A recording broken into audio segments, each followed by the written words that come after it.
Hello കൂട്ടുകാരെ, നിങ്ങളിപ്പോൾ കണ്ടുകൊണ്ടിരിക്കുന്നത് ഒരു ഇൻവിറ്റേഷൻ കാർഡാണ്. നിങ്ങൾ വിചാരിക്കുന്നുണ്ടാവും എന്തിനാണ് ഇൻവിറ്റേഷൻ കാർഡ്. ഇത് ഒരു ഹൈസ്കൂളിൻ്റെ ആനുവൽ ഡേക്ക് ഞങ്ങൾ ക്ഷണിച്ചിട്ടുണ്ടായിരുന്നു. ഒരു നാടകം കളിക്കണം ഞങ്ങൾ. അപ്പം അതിനുള്ളൊരു ഇൻവിറ്റേഷൻ കാർഡാണ്. അപ്പം ഒരു സിസ്റ്ററും പിന്നെ കുറച്ച് ടീച്ചേഴ്സും റിട്ടയർഡ് ആവുന്നുണ്ട് കേട്ടോ. പിന്നെ ഞങ്ങളുടെ ഈ നാടകത്തിൽ എൻ്റെ കഥാപാത്രം എന്ന് പറയുന്നത് ആൺകുട്ടിയാണ്. ഞാനൊരു ആൺകുട്ടിയായിട്ട് അഭിനയിക്കുകയാണ്. അപ്പം എന്നെ മേക്കപ്പ് ചെയ്തുകൊണ്ടിരിക്കുകയാണ്. എനിക്ക് ചെറുതായിട്ടൊരു വയറുവേദനയൊക്കെ ഉണ്ട്. അപ്പം ഞാൻ ഇത്തിരി ഫ്രഷ് ആവാണ്ടാണ്, എനിക്ക് അത്ര ഉഷാറില്ല. അപ്പം ഞാൻ എൻ്റെ ഒരു ഡയലോഗ് പറയാം കേട്ടോ. പിന്നെ കുറേ പ്രോഗ്രാംസ് ഉണ്ടായിരുന്നു. നമ്മുടെ ഈ ഹൈസ്കൂൾ ഭാഗത്തുള്ള എല്ലാ സ്കൂളുകാരും വന്ന് ഒരു പ്രോഗ്രാമെങ്കിലും നടത്തിയിട്ടുണ്ടാവും. അപ്പോൾ കുറേ പ്രോഗ്രാംസൊക്കെ കഴിഞ്ഞിട്ടായിരുന്നു ഞങ്ങളുടെ പ്രോഗ്രാം വരുന്നത്. അപ്പം ഞാൻ എൻ്റെ ഡയലോഗ് പറയാം കേട്ടോ. എനിക്ക് കഥ കേൾക്കാൻ നല്ല ഇഷ്ടമാണ്. ഇതാണ് എനിക്ക് പറഞ്ഞതിൽ ഏറ്റവും കൂടുതൽ ഇഷ്ടപ്പെട്ടത്. പിന്നെ ഞാൻ ഒരു വടയും അതുപോലെ ഇത്തിരി ചായയും കുടിച്ചപ്പം ഇത്തിരി സുഖം ഉണ്ടായിരുന്നു. ഞാൻ പറഞ്ഞില്ലേ, കുറേ ആൾക്കാരുണ്ടായിരുന്നു. നല്ല അടിപൊളി പരിപാടികളായിരുന്നു. അതൊക്കെ ഞാൻ മിസ് ചെയ്തു. എന്നിട്ട് എൻ്റെ കഴിഞ്ഞിട്ടുള്ള നല്ല അടിപൊളി പരിപാടികളൊക്കെ ഞാൻ കണ്ടു. നല്ല ഡാൻസൊക്കെ ആയിരുന്നു. അപ്പം നിങ്ങളിനി എൻ്റെ ഭാഗത്തുള്ള ഇത്തിരി നാടകത്തിൻ്റെ വീഡിയോ നിങ്ങൾ കണ്ടോ?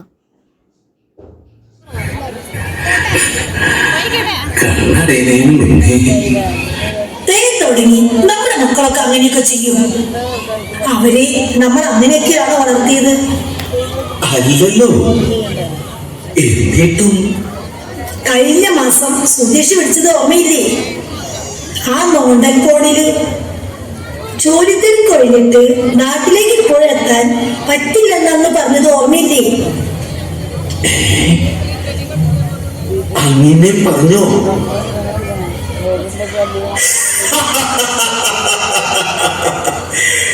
കാരണവരെ അവര് വരില്ല. ഇനി വന്നാലും നിങ്ങളെ കണ്ടുകൊണ്ട് കാണാതവരങ്ങ് പോയേക്കാം.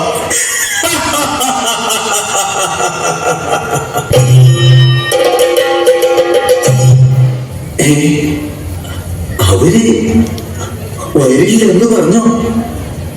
വരില്ലെന്ന് ആരും പറഞ്ഞിട്ടില്ല. നിങ്ങളൊന്ന് സമാധാനമായിട്ടിരിക്കേ.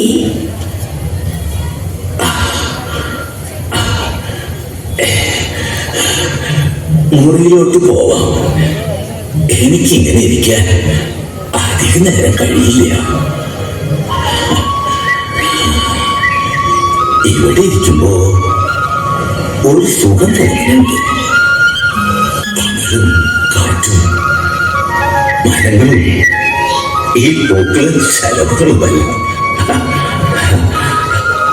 ഒപ്പം മക്കളും പേരമക്കളും കൂടി ഉണ്ടെങ്കിൽ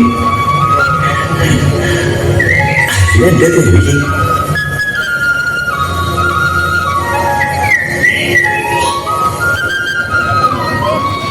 ഇങ്ങനെ വന്ന പാടെ തിരിച്ചു പോവാന്ന് വെച്ചാൽ ഞാനും ഇനി ഇങ്ങോട്ട് വരില്ല. അപ്പോ നിനക്കും എന്നെ വളർത്തു.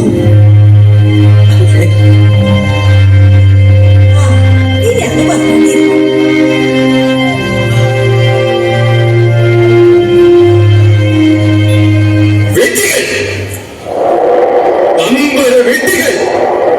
ഒന്നല്ല 1000 പേർ കാത്തിരിപ്പ് തുടരുകയാണ് ഭഗവതി മന്ദിരങ്ങളിൽ. 5ഉം 10ഉം 12ഉം പെറ്റുപോറ്റിയ കാലം, അതിജീവനത്തിലൂടെ ആയുസ് നീട്ടിയ കാലം, ബന്ധങ്ങളുടെ കാലമൂട്ടിയ കാലം, എല്ലാം പാലക്കിനകത്ത്.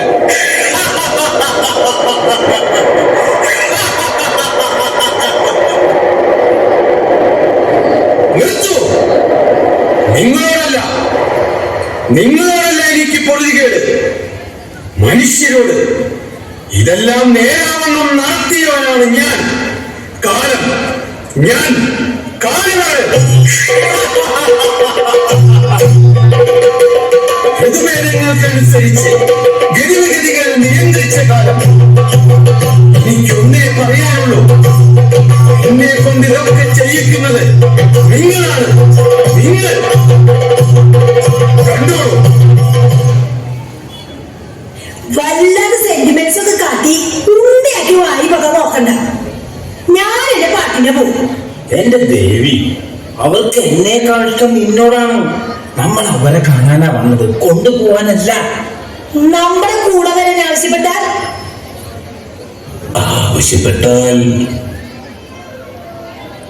ഇവിടെ ഇപ്പൊ എന്താണ് കുറവ് എന്ന് തിരിച്ചങ്ങ് ചോദിക്കണം. നമ്മുടെ ബുദ്ധിമുട്ടും പറയണം. പറയാലോ. രത്നങ്ങൾ പതിപ്പിച്ച നക്ഷത്ര സൗധങ്ങളിൽ വാർദ്ധക്യമുരുളുന്നത് സുഖപ്രദമല്ല, അല്ലേ? അതെ, അങ്ങനെ തന്നെ വേണം. പിച്ച വെച്ചു തുടങ്ങിയ പിഞ്ചു കാലുകൾ വേച്ചു കഴിഞ്ഞപ്പോൾ കലവലമേകിയ കൈകൾ ഇന്ന് തളർന്നു കിടപ്പാണ്. ഞങ്ങളോടാണ് ചോദ്യമെങ്കിൽ ഒന്നിനും കുറവില്ലാത്ത വിധം സൗകര്യങ്ങൾ ഇവിടെ ഒരുക്കി കൊടുത്തിട്ടുണ്ട്. അവർക്കൊക്കെ കൂട്ടാളികളും ഇവിടെ ധാരാളമുണ്ട്. നക്ഷത്രവനത്തിലെ വൈദൂര്യ കൊട്ടാരം പോലെ, പാറിപ്പറക്കും മിന്നാമിനുങ്ങു പോലെ, അല്ലേ? അതെ അതെ, അതിനപ്പുറം ചെയ്തിട്ടുണ്ട്. നിങ്ങളുടെ ആരോടെ മിണ്ടുന്നത്? മനസാക്ഷികൾ. എങ്കിൽ പോ, നീ വിതച്ചതേ കൊയ്യൂ. എനിക്കിതൊന്നും ചെയ്യാനില്ല, എനിക്കൊന്നും ചെയ്യാനാകുന്നില്ല, എനിക്കൊന്നും ചെയ്യാനാകുന്നില്ല, എനിക്കൊന്നും ചെയ്യാനാകുന്നില്ല. അല്ലയോ പ്രകൃതി ശക്തികളെ, എന്നെയൊന്ന് നിങ്ങൾ സഹായിക്കണം.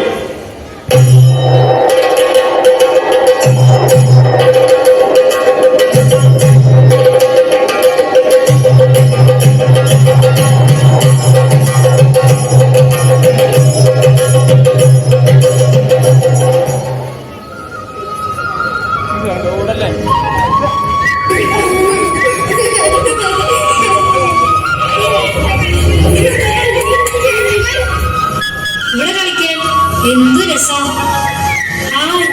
അവിടെ ഒരു ചിത്രശലഭം.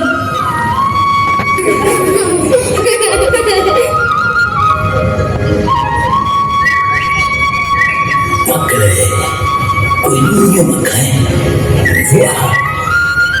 കൂടി കളിച്ച് തളർന്നിരിപ്പാണല്ലേ. എനിക്ക് ആ പൂമ്പാറ്റയെ പിടിക്കാൻ പറ്റുന്നില്ല മുത്തശ്ശി. പൂമ്പാറ്റകൾ പാറി പറന്ന് നടക്കുന്നത് കാണാനല്ലേ രസം. പിടിച്ചാൽ അവിടെ ചിറക് കൊഴിയും, ചത്തുപോകും. എങ്കിൽ ഞാൻ ഇനി പൂമ്പാറ്റയെ പിടിക്കില്ല. അവ പറന്ന് നടക്കട്ടെ. നല്ല കുട്ടി. ഓടി തളർന്നിരിപ്പാണെങ്കിൽ മുത്തച്ഛൻ ഒരു കഥ പറയാം. എനിക്ക് കഥ കേൾക്കാൻ ഇഷ്ടമാണ്. എനിക്കും. പണ്ട് ഒരു അപ്പൂപ്പന്താരുണ്ടായിരുന്നു. മുത്തശ്ശന്റെ താടി പോലെ. അപ്പൂപ്പന്താടിക്ക് ഒരു കുഞ്ഞു അപ്പൂപ്പന്താടി ഉണ്ടായിരുന്നു. ഒരു സുന്ദരി കുട്ടി. ഒരു ദിവസം അപ്പൂപ്പന്താടിയുടെ സുന്ദരി കുട്ടിക്ക് ഒരു മോഹം. ആകാശത്ത് പാറി പന്നു നടക്കാൻ. അരുതെന്ന് അപ്പൂപ്പന്താടി പലവട്ടം പറഞ്ഞു. കൊടുങ്കാറ്റും കൊടുമഴയും വന്നാൽ വലിയ അപകടം ഉണ്ടാവുമെന്നും പറഞ്ഞു. കുഞ്ഞപ്പൂപ്പന്താടി കേട്ടില്ല. പോകണമെന്ന് പറഞ്ഞ് വാശി പിടിച്ചു. പെട്ടെന്ന് വലിയ കൊടുങ്കാറ്റും മഴയും വന്നു. അയ്യോ, കുഞ്ഞപ്പൂപ്പനാടിക്ക് എന്ത് പറ്റി? ഒന്നും പറ്റിയില്ല.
അതോ മുദക്രമണീയ രത്നഗർഭ വസുധര സാഗരം ച മഹാചലം രത്നാധാമം സുമാനസം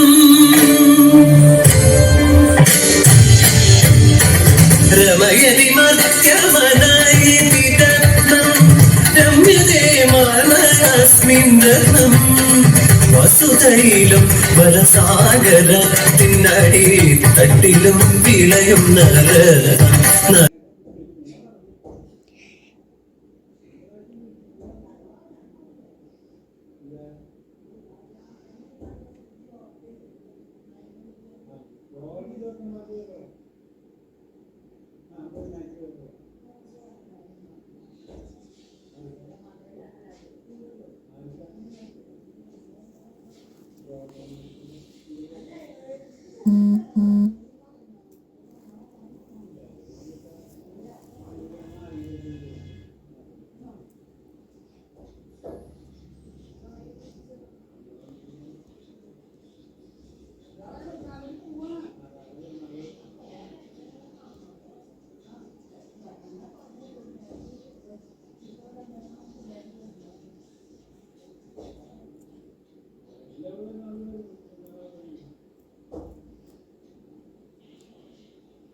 Standard 1, Mariam Isa Dejo. എനിക്ക് ഒരു സമ്മാനം കിട്ടുന്നതും കൂടി ഉണ്ടായിരുന്നു. അതൊക്കെ ഞങ്ങൾക്ക് വാങ്ങാനുണ്ടായിരുന്നു. Sister Lillian, Sister ഞാൻ ദേ വന്നു. കാറ്റിസം ഫസ്റ്റിനാണ് എനിക്ക് പ്രൈസ് കിട്ടിയത് കേട്ടോ. ദേ എനിക്ക് വേറെ എടുത്തിട്ട് ഞാൻ മമ്മിയുടെ അവിടെ ഇങ്ങനെയൊക്കെ എടുക്കാം കേട്ടോ.